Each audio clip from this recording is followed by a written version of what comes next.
விடுதலை சிறுத்தைகள் கட்சியும் அமைச்சரவையில் இடம்பெற வேண்டும் என்று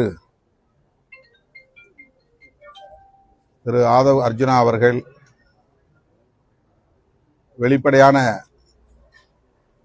அழைப்பை முன்வைத்தார். இந்திய யூனியன் முஸ்லிம் லீக் மற்றும் விடுதலை சிறுத்தைகள் கட்சி ஆகிய இரண்டு கட்சிகளும் தவேக தலைமையிலான இந்த அமைச்சரவையில் இடம்பெற வேண்டும் என்கிற வெளிப்படையான அழைப்பை அடுத்து எமது கட்சியின் பொதுச் செயலாளர்கள் உள்ளிட்ட முன்னணி பொறுப்பாளர்களோடு கலந்தாய்வு செய்தோம். பெரும்பான்மையானோரின் கருத்தின் அடிப்படையில் இந்த அமைச்சரவையில் இடம்பெறுவது என்கிற முடிவை எடுத்திருக்கிறோம். வன்னியரசு, ஜோதிமணி ஆகிய இரண்டு சட்டமன்ற உறுப்பினர்களில் வன்னியரசு அவர்களின் பெயரை பரிந்துரைப்பதென்று முடிவெடுத்திருக்கிறோம். அவ்வளவுதான் செய்தி.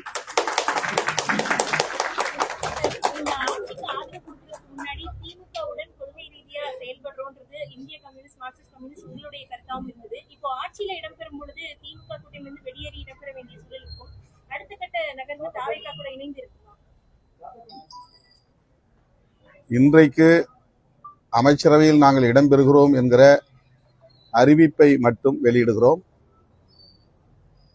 மற்றவை பின்னர் நாம் விரிவாக பேசலாம்.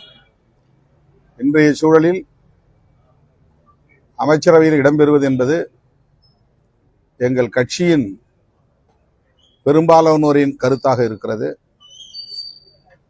8ஆம் தேதி இரவு 6 மணிக்கு நாங்கள் நடத்திய இணையவழி உயர்நிலைக்குழு கூட்டத்திலும் 32 பேர் பங்கேற்றதில் ஒரு சிலரை தவிர அத்தனை பேரும் அமைச்சரவையில் இடம்பெற வேண்டும் என்கிற கருத்தை முன்வைத்தார்கள். நிறைவாக தலைவர் என்ன முடிவெடுத்தாலும் அதற்கு கட்டுப்படுகிறோம் என்கிற நிலைப்பாடு மேற்கொள்ளப்பட்டது. அதனை ஒட்டித்தான் 9ஆம் தேதி முற்பகல் பொதுச் செயலாளர்கள் சிந்தனை செல்வன், ரவிக்குமார் ஆகியோரோடு நான் உயர்நிலைக்குழுவின் முடிவை முன்வைத்து கலந்தாய்வு செய்தேன்.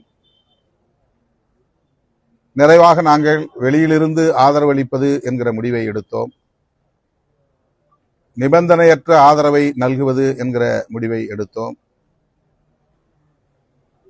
அதன் அடிப்படையில்தான் ஆதரவு கடிதத்தையும் வழங்கினோம். செய்தியாளர்களிடையே பேசுகிற போது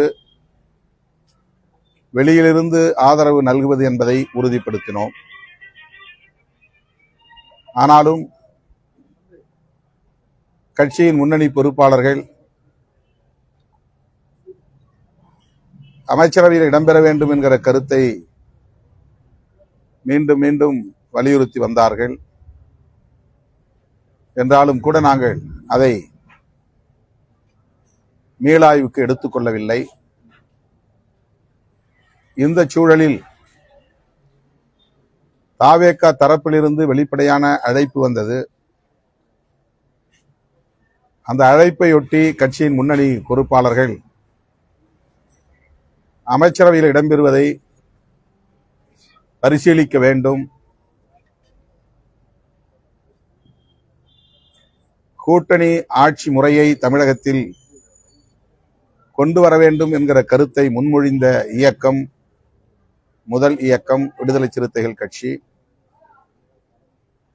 1999 மூப்பனார் அவர்களோடு நாங்கள் தேர்தல் அரசியலில் அடியெடுத்து வைத்த போது முன்வைத்த முழக்கம் ஆட்சியிலும் பங்கு, அதிகாரத்திலும் பங்கு என்பதாகும். ஆகவே தமிழக அரசியல் வரலாற்றில் முதல் முறையாக கூட்டணி ஆட்சி முறை என்பது அறிமுகமாகிறது. எனவே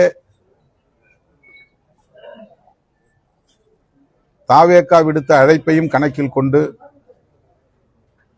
கட்சியின் நீண்டகால